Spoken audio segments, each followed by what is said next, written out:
Hello friends, welcome back to your own channel fun tech investment. दोस्तों, आज के आपके लिए हम दो ऐसे स्टॉक्स लेके आए हैं, दो ऐसे बैंक्स लेके आए हैं जो आपको आपकी इन्वेस्टमेंट की जर्नी में हेल्प करने वाले हैं। आपको दोनों बैंक हम फंडामेंटली और टेक्निकली दोनों तरीके से डिस्कस करेंगे और आप खुद मेकआउट कर पाएंगे कि हमें इन बैंक के अंदर इन्वेस्टमेंट करना चाहिए या नहीं करना चाहिए। दोस्तों, एक बैंक है, बहुत छोटा बैंक है, जम्मू एंड कश्मीर बैंक, और दूसरा है बड़ा दिग्गज निफ्टी का, वो है कोटक महिंद्रा बैंक। दोस्तों, अगर आप में से किसी ने अभी तक चैनल को सब्सक्राइब नहीं किया है तो एक बार जाके चैनल को सब्सक्राइब जरूर कर लें और बेल आइकन दबाना मत भूलिएगा, वरना आप ऐसे ही इंफॉर्मेशन वाली वीडियोस मिस करते रहेंगे। और अगर आप में से किसी को फंडामेंटल सीखने में इंटरेस्ट है तो दोस्तों, आप लोगों के लिए फ्री हमने एक फंडामेंटल वाला कोर्स यहाँ बनाया हुआ है। यहाँ जाके आप फंडामेंटली किसी भी स्टॉक को कैसे ट्रैक करें आप जाके देख सकते हैं। और अगर आपको निफ्टी बैंक निफ्टी के ऊपर एनालिसिस चाहिए तो हमने यहाँ आपके लिए कल वाली वीडियो के अंदर मार्केट के ऊपर आउटलुक हमारा डिस्कस कर चुके हैं। वहां जाके इस वीडियो को भी आप एक बार जरूर चेकआउट कर सकते हैं। अब चलते हैं सीधे अपने स्टॉक्स के ऊपर जिनकी हम बात करते आए हैं। दोस्तों, पहला स्टॉक आता है वो है कोटक महिंद्रा बैंक। यहाँ आ गए हम कोटक महिंद्रा बैंक के फंडामेंटल्स के ऊपर। दोस्तों, फंडामेंटली स्टॉक बहुत स्ट्रांग है। इसमें आप देख पा रहे होंगे कंपनी का जो पीई है वो 24.8 है, जो कि कंफर्टेबल है। कंपनी का ROCE भी 6.29 है, that is also very much comfortable. दोस्तों, अब देख लेते हैं कंपनी ने रिजल्ट्स कैसे पोस्ट किए थे अपने रिसेंटली। ये देखिए दोस्तों, ये आ गए हैं क्वार्टरली रिजल्ट्स पे कोटक महिंद्रा बैंक के। कोटक महिंद्रा बैंक ने पिछले दिसंबर क्वार्टर से और इस दिसंबर क्वार्टर में आप देख पा रहे होंगे यहाँ पे रिजल्ट्स बढ़ के आए हैं, यानी कि रेवेन्यू कंपनी का बढ़ा ही है। उसके साथ साथ कंपनी का जो इंटरेस्ट है, जो कंपनी लेती है अपने कस्टमर से, उनका इंटरेस्ट भी कंपनी ने बढ़ाया ही है, यानी कि कंपैरेटिवली कंपनी अच्छा परफॉर्म कर रही है। नेट प्रॉफिट्स की बात करें दोस्तों अगर हम, तो नेट प्रॉफिट्स भी कंपनी के बढ़ के ही आए हैं। ये देखिए आप, ये हो गया कंपनी के दोस्तों फंडामेंटल्स, यानी कि फंडामेंटली कंपनी बहुत स्ट्रांग है अनडाउटेडली। लेकिन अगर कोई कंपनी फंडामेंटली स्ट्रांग होती भी है तो भी हमें एक बार जाके चार्ट पे उस कंपनी के टेक्निकल्स तो स्टडी करने जरूरी हो ही जाते हैं, क्योंकि जरूरी नहीं है कि वो कंपनी अगर फंडामेंटली स्ट्रांग है और टेक्निकली भी स्ट्रांग है या नहीं है। दोस्तों देखिएगा, इस कंपनी ने जब टॉप बनाया था कोटक महिंद्रा बैंक ने, तो कंपनी ने 27 अक्टूबर को 2021 के अंदर 2250 रुपए का हाई बनाया। उसके बाद कंपनी का स्टॉक आप देखिए कंटिन्यू बेसिस के ऊपर एक कंसोलिडेशन जोन में जा चुका है। ये पूरा जोन कंसोलिडेशन जोन है। बार बार स्टॉक यहाँ आता है, बाउंस लेता है, यहाँ आता है, बाउंस लेता है। ये देखिए, ये वाला पॉइंट जो है ये बाउंस का पॉइंट हो जाता है। बार बार कंपनी यहाँ से बाउंस लेता है स्टॉक, यानी कि ये बहुत इंपॉर्टेंट सपोर्ट इस स्टॉक का काम करता है। दोस्तों, हर स्टॉक का या हर एक कंपनी के टेक्निकल्स में टाइम वाइज करेक्शन बहुत इंपॉर्टेंट होता है और प्राइस वाइज करेक्शन भी। तो प्राइस वाइज करेक्शन तो कोटक महिंद्रा बैंक की स्टॉक ने पहले ही कर लिया है, लेकिन टाइम वाइज करेक्शन जो रह गया था वो भी अब कोटक महिंद्रा बैंक कर चुका है। देखिए दोस्तों, ये 20 डे मूविंग एवरेज की लाइन आ रही है। हमने अगर बॉटम पकड़ने की कोशिश करें तो ये देखिए, ये इसका बॉटम है। और फ्राइडे को कोटक महिंद्रा बैंक ने 20 डे मूविंग एवरेज के ऊपर अच्छी खासी क्लोजिंग देख के गया है। दोस्तों, आने वाले टाइम में इसका टारगेट क्या बनता है? अगर आप सेफली इन्वेस्ट करना चाहते हैं तो पहला जो निकलता आता है वो आता है 1847 का। यहाँ पे अगर आप स्टॉक को बाय करेंगे तो आपको इजीली 40% या 50% के रिटर्न्स बहुत कमिंग फ्यूचर में 3 से 4 महीने के अंदर मिलने वाले हैं।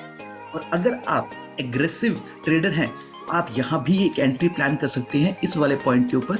उसके बाद में यहाँ पे आप एंट्री प्लान करेंगे तो आपको अच्छा मूव, ये वाला मूव भी खाने को मिल सकता है। ये हो गए दोस्तों कोटक महिंद्रा बैंक के बारे में फंडामेंटली और टेक्निकली। अब एक छोटा बैंक की बात कर लेते हैं जो कि बहुत अच्छा बैंक है फंडामेंटली भी और टेक्निकली भी, वो है जम्मू एंड कश्मीर बैंक। दोस्तों, रिसेंटली इसके रिजल्ट्स आए थे और कंपनी ने बहुत अच्छा परफॉर्म किया हुआ है। देख लेते हैं जम्मू कश्मीर बैंक के फंडामेंटल्स को। दोस्तों, कंपनी का जो पीई है वो बहुत ही सस्ते वैल्यूएशन पे अवेलेबल है। देखिए 4.75 के वैल्यूएशन। ROCE भी कंपनी का अच्छा है, दैट इज 4.01। दोस्तों, कंपनी डिविडेंड कोई नहीं देती है, इसलिए इसका स्टॉक कई बार नहीं चल पाता है।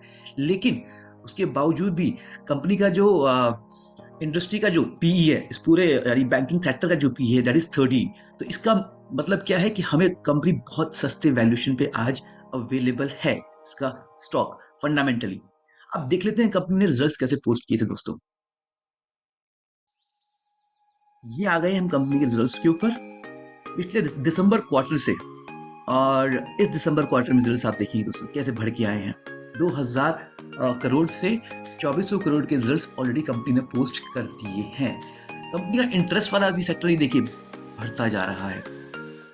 अब देख लेते हैं कंपनी ने प्रॉफिट्स कैसे पोस्ट किए हैं इसके साथ साथ।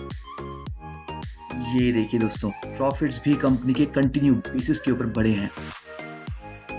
देख लेते हैं एक बार कंपनी के प्रमोटर्स की होल्डिंग का क्या चल रहा है। कंपनी के प्रमोटर्स ने अपनी होल्डिंग मार्केट में ज़्यादा दी है या फिर वहाँ से बाय बैक किया है।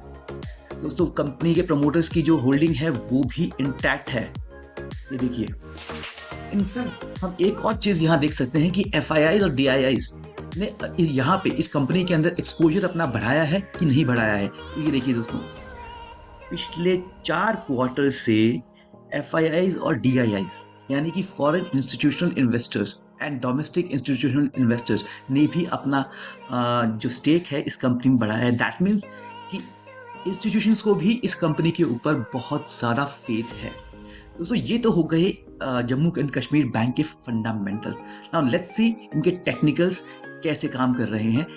चार्ट पे ये स्टॉक कैसा दिख रहा है ये देखिए दोस्तों। ये आ गए जम्मू एंड कश्मीर बैंक के टेक्निकल्स के ऊपर। इसने जब हाई बनाया था दोस्तों तो ये वाला पॉइंट जब इसने हाई बनाया था इन 2014 मई 2014 में ये हाई बनाया था। यानी कि 8 साल का करेक्शन पीरियड दोस्तों। 8 साल के करेक्शन पीरियड के बाद ये स्टॉक निकल रहा है। This is monthly candle. ये एक कैंडल एक मंथ की कैंडल है दोस्तों। तो यानी कि स्टॉक बहुत टाइम से करेक्ट कर रहा है, कंसोलिडेट कर रहा है। तो इसके साथ साथ हमें और क्या देखना चाहिए। हम देखते हैं कि कंपनी के अंदर ठीक है अगर स्टॉक में बहुत अच्छा मोमेंटम बन रहा है, सारी चीज़ है, तो कंपनी के अंदर बाइंग आ रही है कि नहीं आ रही है। आप देख रहे होंगे यहाँ पे वॉल्यूम्स नहीं है बिल्कुल भी, लेकिन यहाँ एकदम से वॉल्यूम जनरेट होना चालू हो गए।